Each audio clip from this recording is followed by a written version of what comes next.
রমজান এমন এক দামি মাস, রমজান মাসকে সম্মান করলো আমার আল্লাহ তার জন্য হেদায়েতের দরওয়াজা খুলে দেয়। বলেন সুবহানাল্লাহ।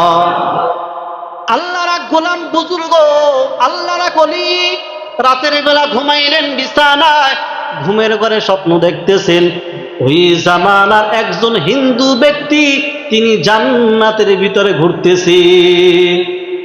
কোথায় ঘুরতেছে?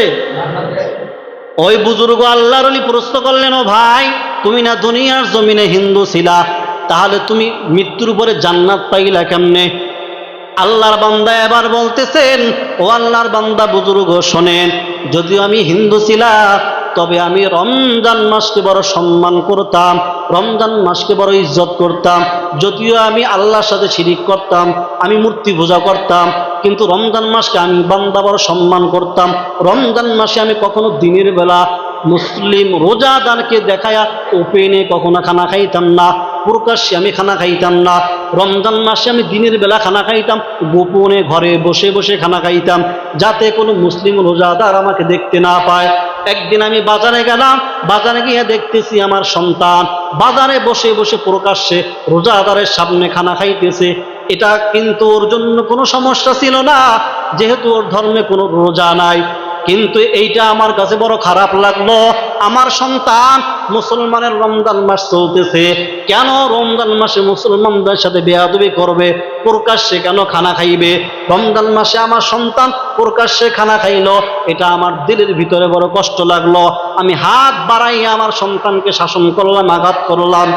এই আমলটা আল্লাহর দরবারে এত পছন্দ হয়েছে, আমার যখন মৃত্যুর সময় ঘনিয়ে আসছে, সাকরাতুল মাউত যখন আমার শুরু হয়ে গেছে, হঠাৎ করে আমি দেখতে পাইলাম সবুজ পাগড়ি পরিহিত, সাদা পোশাক পরিহিত, গোলাপ ফুলের উপরে দাঁড়ানো মদিনাওয়ালা কামলিওয়ালা নবী ওই গোলাপ ফুলের উপরে দাঁড়াইয়া আমাকে হাত দিয়ে ইশারা দিয়া বলতেছে, ও আল্লাহর গোলাম, আমার উম্মত, একটু পরে তোর মৃত্যু হয়ে যাবে, তুই দুনিয়া থেকে বিদায় নিয়ে চলে যাবি।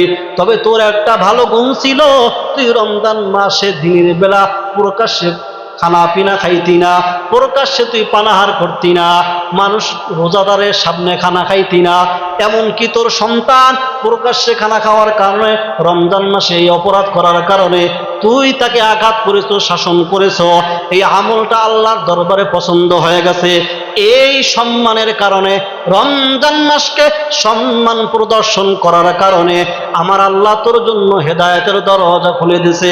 ও উম্মত, আর দেরি করিস না, আমি নবীর হাতে হাতটা লাগাইয়া দে, আমি নবীর হাতে হাত লাগাইয়া তাড়াতাড়ি কালিমা পড়, একটু পরে আজরাইল তোর রূহটা নিয়ে যাবে। আমি আর দেরি করি নাই, নবীর হাতে হাত লাগাইয়া কালিমা পড়ে মুসলমান হয়ে গেলাম। আমি মুসলমান হওয়ার সাথে সাথে আমার গোটা জীবনের গুনাহগুলো আমার আল্লাহ ক্ষমা করে দিয়েছে। আর কালিমা পড়ার পর সাথে সাথে একটু পরেই যেহেতু আমার মৃত্যু, আমার আমলনামায় কোনো গুনাহ নাই, আমার আল্লাহ এই বরকতে আমার নসিবে কালিমা দিয়া দিছে, আমার মতো বান্দাটাকে জান্নাতের বাসিন্দা বানায়া দিয়েছে। একজন মূর্তি পূজক যদি রমজানকে সম্মান করে, রমজানকে ইজ্জত করে, যদি তার জন্য হেদায়েতের দরজা আল্লাহ খুলে দিতে পারে, তাকে যদি আল্লাহ জান্নাত দিয়ে দিতে পারে, আমরা তো ঈমানদার নাকি? আমরা তো আল্লাহর কত ইবাদত করি, হয়তো মাঝে মধ্যে শয়তানের ওয়াসওয়াসায় পড়ে কিছু গুনাহ করে ফেলি। তাহলে আমরা যদি এই রমজানের একটা মাস আল্লাহর মহাব্বতে ইবাদত করি, রোজা রাখি, আল্লাহ কি আমাদের মাফ করবে না? ইনশাআল্লাহ অবশ্যই করবেন। তাহলে রমজানের প্রত্যেকটি রোজা রব্বুল আলামিন আমাদের সকলকে রাখার তৌফিক দান করুন, করি আমিন।